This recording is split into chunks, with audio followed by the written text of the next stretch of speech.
চোখকে ভর করিল আধার নিরাশা। এই মানুষটিকে একবার দেখুন, তার নেই দৃষ্টি ও শ্রবণ শক্তি, তবুও মনের দৃষ্টি দিয়ে তিনি এমন কাজ করেন যা দেখে যে কেউই অবাক হন। দৃষ্টি ও শ্রবণহীন হয়েও অবিচল যোদ্ধার মতো ধরে রেখেছেন সংসারের হাল।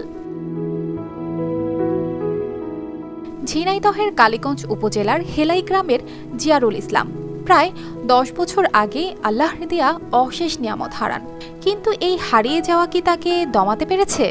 না, তিনি একটি ইলেকট্রিক সেলাই মেশিন দিয়ে বাজারের ব্যাগ তৈরি করেন। সুচ পরানোর মতো সূক্ষ্ম কাজও করেন নিখুঁতভাবে। তার হাতের কাজ দেখে মুগ্ধ হন আশেপাশের মানুষ। কাজটা খুব সুন্দর, এত নিখুঁতভাবে কাজ করে। ভিতরে সুতো পড়ায়, তাও কাটি দিয়ে একটা আন্দাজে খুব সুন্দর করে সুতোটা পড়ায়। হাত যখন চোখে এরভাবে দেখে যে দেখা যাচ্ছে কিনা, কিন্তু দেখতে পারে না, উনি সঠিকভাবে দেখতেই পারে না। তার দক্ষতা এখানেই শেষ নয়। ধারালো বটিতে গরুর খাদ্য বিচালি কাটার সময় তার হাতের গতি দেখে যে কেউ অবাক হবে। নিজের পায়ের অনুমানে পথ চলেন তিনি। রাতের আধারে টর্চ লাইট জ্বালিয়ে নিশ্চিত করেন যেন অন্যরা সতর্ক থাকে।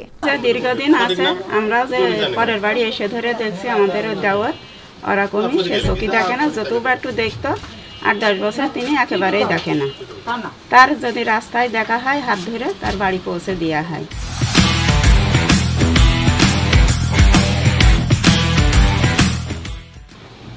সে ওরকমই রাস্তা টুয়ায় বেড়ায়, হাতের আন্দাজে সে বিচলি কাটে।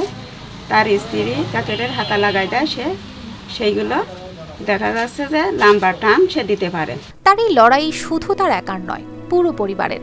জিয়ারুলের সংসারে আছেন বৃদ্ধা মা, স্ত্রী ও 2 সন্তান। সম্প্রতি একমাত্র মেয়েকে দিয়েছেন বিয়ে, আর সংসারের চাপ সামলাতে ছেলেকে পাঠিয়েছেন দোকানের কাজে। তার স্ত্রী ফুলমতি বেগমও অন্যের বাড়িতে কাজ করে সাহায্য করেন তাকে। দিন যা আসা মতন চলাফেরা, এখন ছেলে যে ইনকাম করে আমার সংসার চলে নাই। আমারও পরের বাড়ি কাজ করতে হয়, মাঠঘাটও চলতে হয়। এই অবস্থায় আমি দিন যাচ্ছি। আর চোখে যেরকম দেখে একেবারেই তার কোনো চলার মতন কোনো পরিবেশ নেই। তার গাড়ি নিচেই চলে গিয়েছে, আপনার গত শীতেও গাড়ি নিচেই চলে গিয়েছে। গাড়ি নিচেই যে মনে হয় 10-12 হাত সে গাড়ি টেনে নিয়ে চলে গিয়েছে। যার পরে মনে হলো যে নেই সে।